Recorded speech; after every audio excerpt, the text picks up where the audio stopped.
Hello, friend. Welcome to Songwriter Theory. I am Joseph Vadala, and today we are going to talk about chord progressions. Specifically, we're going to talk about how I think you shouldn't write chord progressions. I'm going to challenge you. Don't write chord progressions. You're like, what does that mean? How can I not write a chord progression? That's one of the three main parts of a song. You've taught me that even. There's basically chords, chord progression. There's melody, and then there's lyrics. That's basically, when you copyright a song, what it is. It's that combo of those three. What do you mean, don't write chord progressions? We're going to cover that. And today, I'm going to give you two big picture points as to why you should not write a chord progression, and then I'm going to give you my alternate ways to write music that it ends up being much more interesting than just sitting and writing a chord progression tends to be. So, without further ado, let's dive right in. Big idea number one. The first one is that writing a chord progression almost always results in chords that are less interesting. So, first let's talk about, what do I mean by a chord progression? Well, to me, when I think of writing a chord progression, what I think of, specifically guitar comes to mind. I think of pulling out a guitar, which, yes, I have my guitar for the first time ever in the history of this podcast. If you're a podcast listener, this will be a first for you. I have a guitar, so we'll see how this turns out. I usually use the keyboard because, well, I'm more competent of a keyboard piano player. And B, it's a lot easier to record in a way that sounds nice in the podcast. But anyway, so the tendency as a guitarist, in my opinion at least, is to sort of just, you have chords, right? So you're looking at it from the perspective of G chord, C chord, A minor chord, or, whatever other chord. And even if you make it more interesting,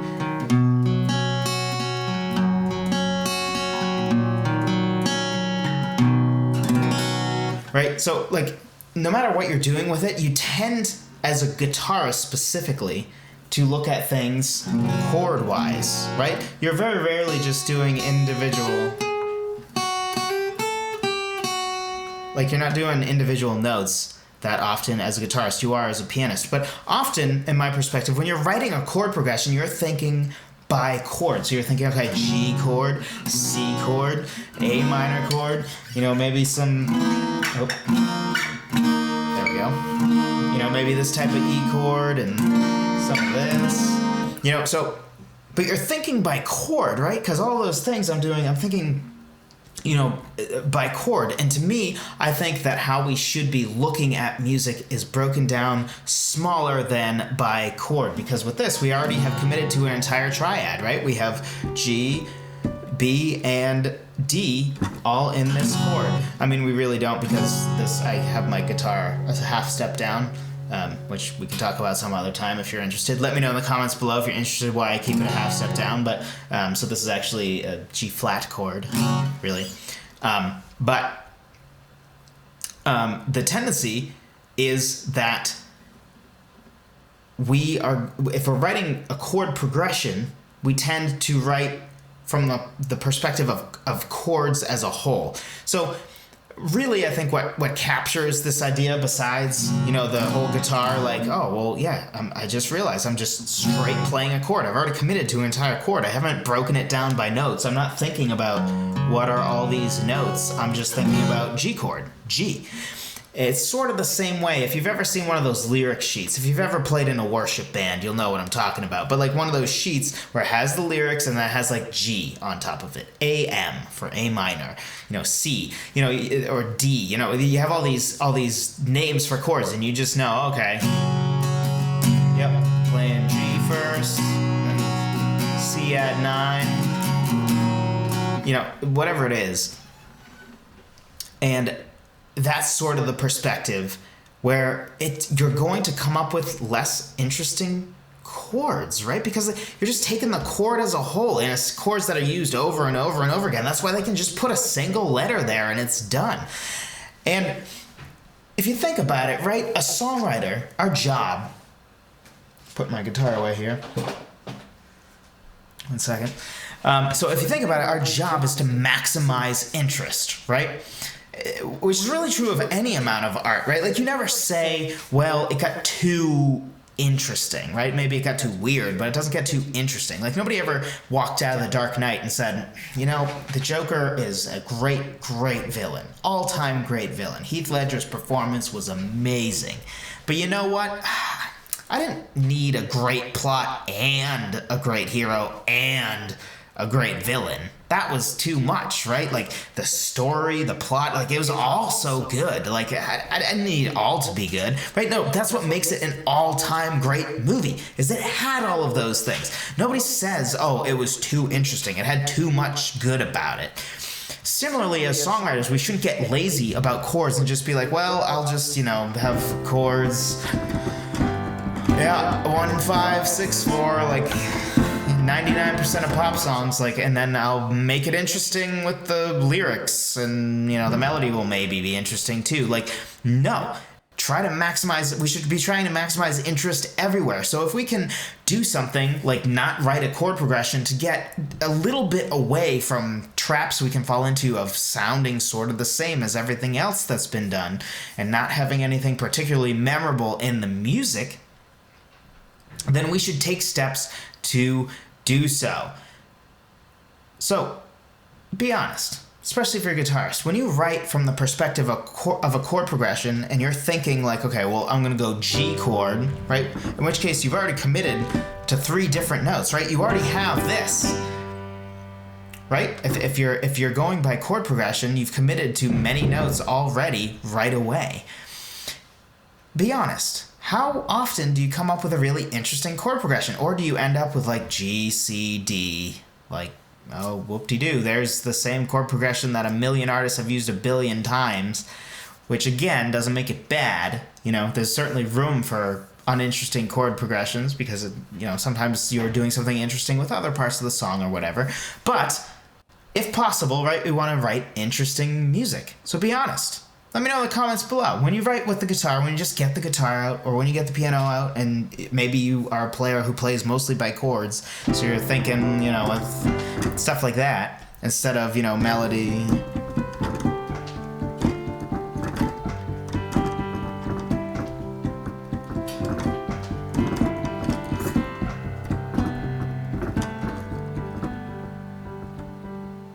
You know, if you're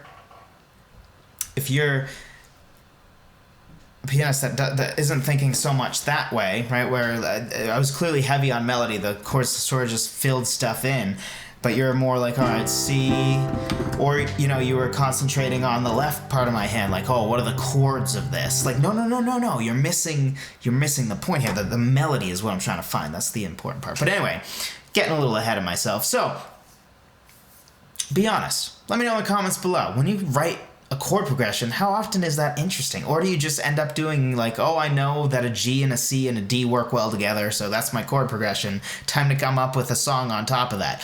Be honest. Let me know in the comments. I'll be sure to respond. Love hearing from you guys. So, big idea number 2. Chords should be influenced and dictated by more important factors, which is what I was just alluding to. Think about it. When you think of the songs you love, the parts of the songs that you remember, what is it you're thinking of, right? You're probably thinking of the melody, right? You sing along with the song, or the lyrics. You're like, wow, those lyrics are great, or some combo of that. Maybe the bass line, right? Like Journey's Don't Stop Believin'. You know, that bass line is, everybody remembers that, right? Or, you know, maybe it's a guitar riff. It's a catchy guitar riff that happens. Or maybe it's a, you know, a catchy piano part, right? Like, you know, 100 Years by Five for Fighting.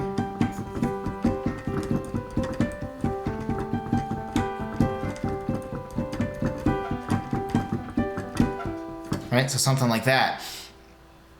Or, you know, the...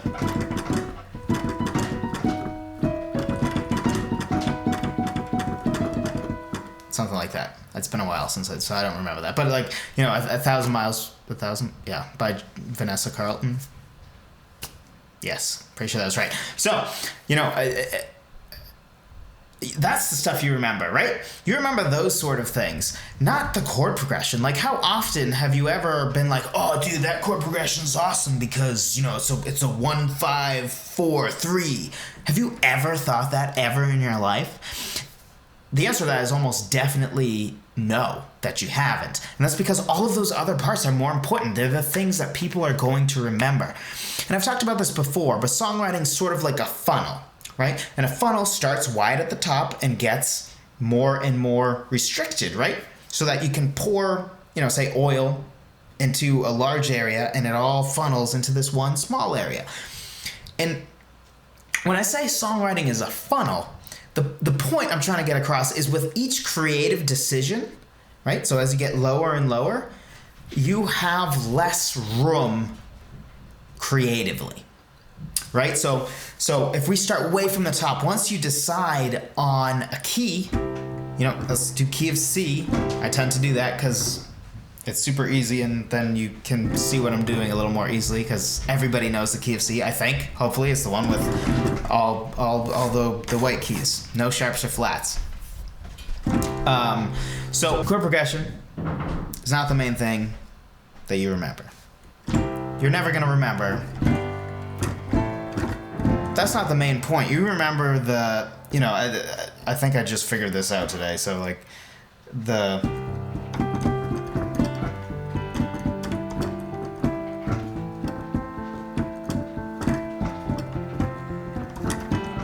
Right Here Waiting, really corny song by Richard Marx. Although I still think it's pretty good, I'll be honest. Anyway, literally I was just messing around today and was like, oh yeah, that's that song. But anyway, like the point is the melody, right? Like you probably have heard that melody before. The chord progression was just you probably never thought of it before because that's not the important highlight. That's not the main thing that you're going to remember. So what I was talking about was funnels, right? And with each creative decision, so key of C, right? Now you've made a decision in the funnel. Before you had all the notes as an option, right? Now you've chosen the key of C, so now what do you have to work with? Well, you have all these, white keys. No sharps or flats. So now you're restricted, right?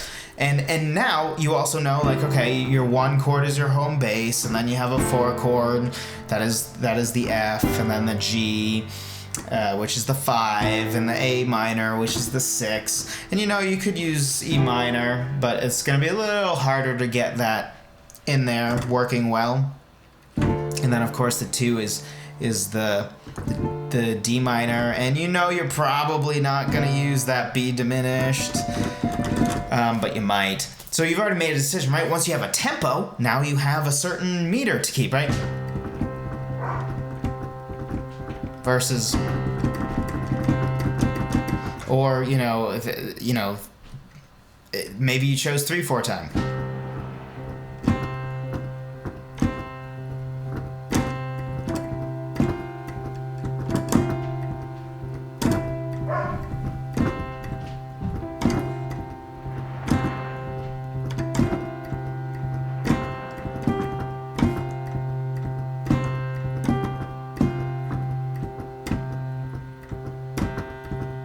So, with each one of those decisions, you've now restrained yourself, right? Once you have a certain amount of syllables per phrase, right? So if you have,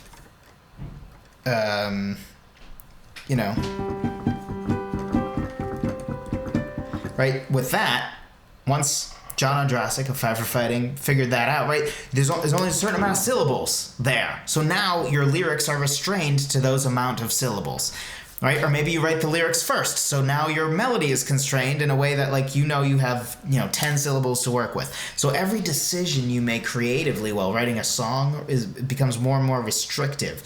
So if you decide on a certain melody, maybe you're holding a B, but you want a C chord, unless it's a C7 chord. That B is not going to go well with that C chord. So you're sort of constrained. Okay, well, I want something to have consonance with my B in the melody. So if you're in the key of C, Well, a G chord would work, right? Because a G chord is a 5 chord in the key of C, and it has the B. Technically, you also have the 3 chord, the E minor. And really, that's what you have, unless again you're doing the 7 chord, the 7th chord for the 1, which is C major 7. So with each decision, like a funnel, right, you have less and less creative room with each decision you make, which is fine. It's great, right? It helps you to move forward with songwriting. It helps you to make decisions. But the dark side of that is if the first decision you make is one of the more inconsequential ones, it's just like, oh, well, I'm going to constrain myself to this. Like 98% of songs on the planet. So you're constraining yourself already with something that isn't even that interesting because you started with the chord progression, and chord progression is not going to be, is very rarely going to be, if you write it first, it's very rare that you're going to come up with a chord progression that's just interesting. So why constrain yourself? Why start moving down that funnel with something that wasn't interesting? You want to start with something more interesting, something more important, something more memorable, right? I just talked about how, people remember the melody and they might remember the lyrics or the bass line, like the ba-da-da-da-da-da from, the Seven Nation Army or whatever, that college football beats to crap. It's not even that good. It drives me crazy. Anyway, I don't love that song. Sorry. But, still, everybody remembers that. Does anybody know a single lyric from that besides Seven Nation Army because it's the title? No, but I remember the bass line. Do you know the chord progression? No. I don't even think it has a chord progression. I'm pretty sure it just has that bass line. I don't remember if chords ever come in with that song. They probably do. But that's making my point, right? Like, that's not the important part. Nobody remembers the chord progression. Even Journey's Don't Stop Believin', right? Like, that bass line for sure. And the Don't Stop Believin' chorus and all that. Do you remember the chords? Do you even know what the chords sound like? If you're trying to listen for the chords of Don't Stop Believin' right now, I bet that what you hear is that bass line.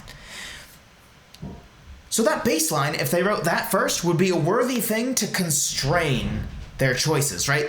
They probably wrote a chord progression after, right? Like figured out what chords would go with that bass line. Because the bass line's the memorable part. So you fit the background music, the chord progression, to the more interesting parts, which is really what I want to challenge you to do, because melody doesn't color chords. The chords color the melody, right? Like the melody is the true soul of something.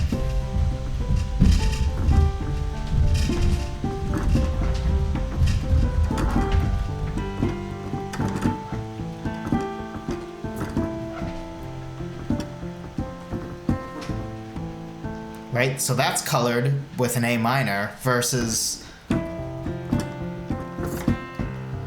colored with the 1 chord, the C major, right? So I'm coloring the melody differently with the chord progression, but it's not inherently the chords that give it the sound. It's the melody, and then the chords support that. So it's sort of like you wouldn't choose a camera or, say, a lighting decision, right? You're not going to give the background a yellow hue or a darker look until you know what type of thing you're recording, right? If it's a bright, happy wedding, you probably don't want a bunch of bland colors like grays and stuff sticking out, right? But if you're recording a wedding in a way, you're doing a wedding in a sort of an old-timey looking one where like they're in a barn or I don't know. You might make a decision to do black and white, but you chose the black and white to supplement the wedding theme, not to create it, right? So you made that decision based on other more important stuff you had, right? Because the important part is the type of wedding the people in the wedding chose, not your video decision. Your video decision should support their wedding decision. Similarly, your melody, your bass line, your guitar riff, whatever it is that's like the heart of your song is really what you need in order to Sorry, a song just came on this from previous podcasts I recorded. So the chords are what color whatever the bigger decisions you made were, which is really the reason I want to dissuade you from writing chord progressions. So you might say, oh, well, what's the alternate? What if I want to start with music and not necessarily the melody? Well, I would say that if you want to write music first, which I often do, I would say, well, just don't write with the perspective of chords, right? Because like I said, with chords, you're committing to a whole bunch of notes at the same time. You already have 3 notes. Whereas maybe you write a riff first, like...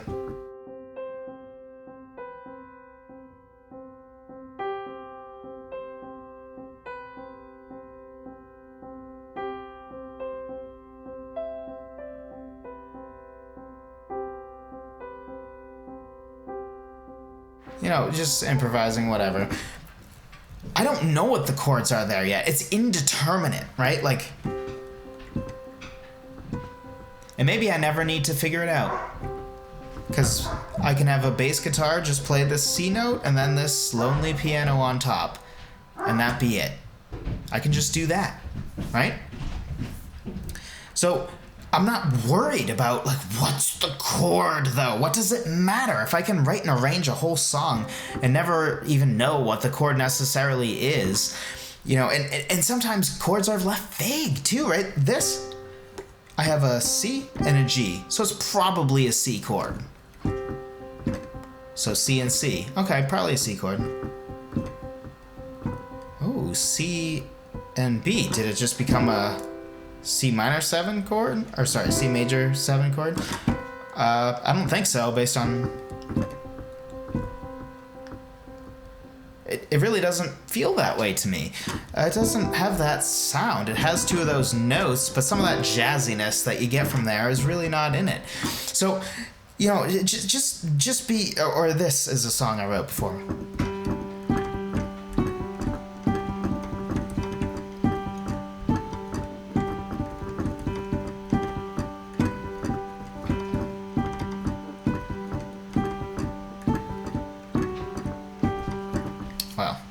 Played that in a while, which is why I messed that up for a second. But like, I recorded it, released it. It's out there. You can go check it out on SoundCloud. I'm actually gonna re-release it later and redo some stuff because I didn't love some of the creative decisions I made. But, and I'm better at mixing now. But anyway, not the point. I never even bothered to figure out what the chords might be here because it doesn't matter. What matters is that's what you're going to remember, right? You don't remember... I don't even have true chords underneath it, right? Maybe it's a G chord the whole time. Let's see.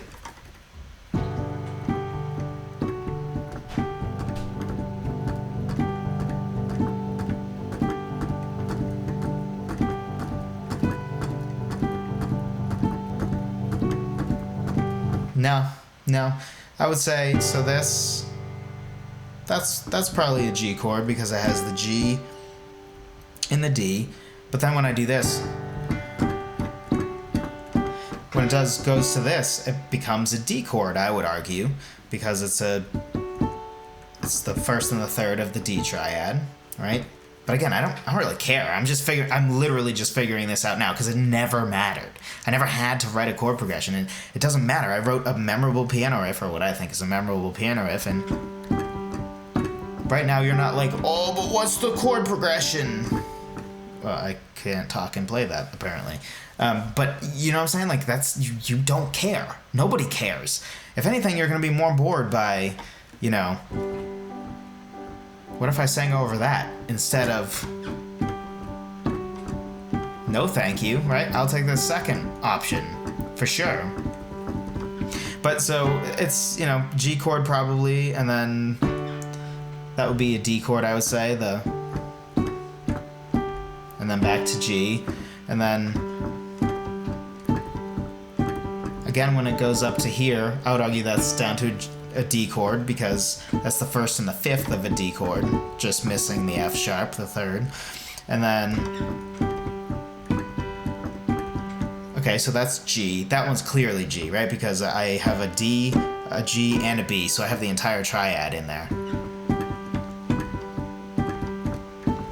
Okay, but now I have G in the bass with an A, and it's, who knows, right? Which I failed to mention that before, even before. So here, I actually have a G in the bass. So it's not a D chord. Still. So I lied before. See, but it doesn't matter. And that's the point I'm trying to get you to, is the realization that you're so constraining yourself with chord progression. Because if I was worried about, like, what chord is it really? And now, if we're going to dissect it, well, okay, is this the first and the fifth of a D chord, and then I have a F sharp? No, that can't be right. Is it a D chord with a G in the bass? Yeah, that's probably most right. That seems right. Or, and you're trying to figure out, like, perspective, like, what is it? Or, because it's basically these three notes, right? So is it basically a D add 4 chord, but it doesn't have the A, so it has the 1, the 3, and the 4?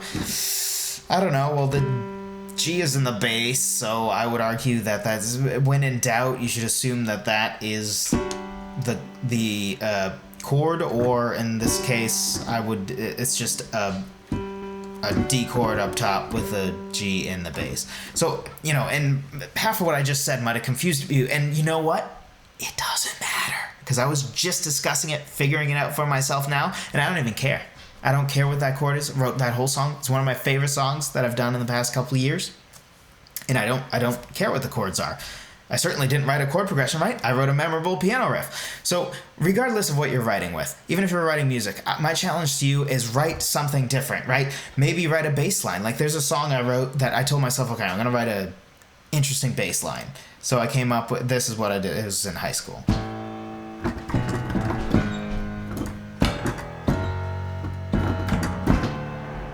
So that was it.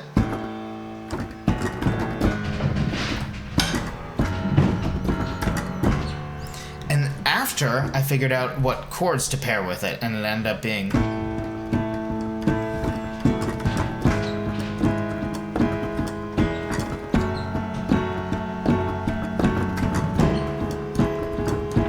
I love that dissonance. But the point is, these are just there to help color this. The part you remember, right, is that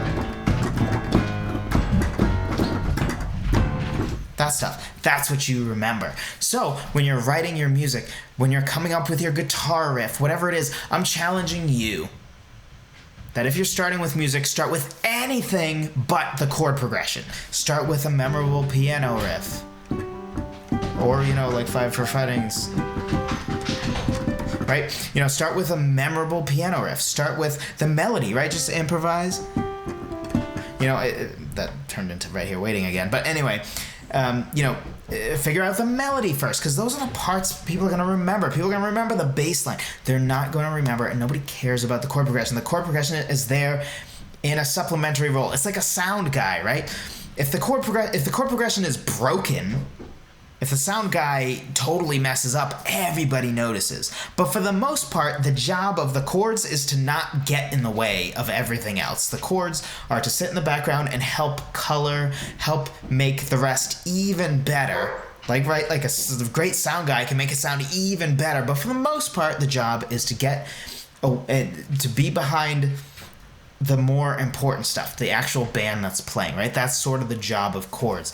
And in order to do that most effectively, don't write chord progressions. Instead, write riffs. Write a riff on the guitar. Write a bass line. Write the melody. Do something else besides the chord progression. So, if you found this at all helpful, drop a like if you're on YouTube. If you're not on YouTube, then go leave a nice review on iTunes, I guess. And if this is helpful to you, this is just one of some of those solutions I gave you, is some of what I talk about in my free guide about 10 ways to start songwriting right now. That will give you 10 different, and then there are some bonuses There are 10 different ways that I think you can start writing a song, and one of them is chord progressions because it is a valid way, even if I think it is one of the weaker ways. But I give you 10 totally different ways to start writing a song, 5 from the lyrical side, 5 from the music side, and a couple bonus ones as well. So that way you can never not be inspired, because maybe you like to write lyrics first normally, but you're staring at a blank page. I give you 5 different ways that you can get to your instrument and start writing with your instrument in 5 different ways, not just constrained by getting your guitar and starting with chords, not just starting with melody. I cover a bunch of different ways to do that.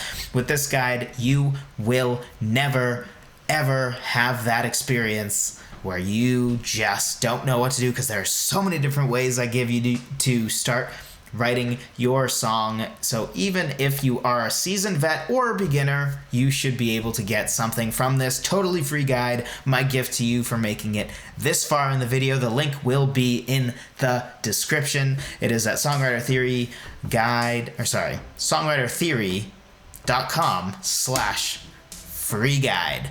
Go check that out, and I will see you next time.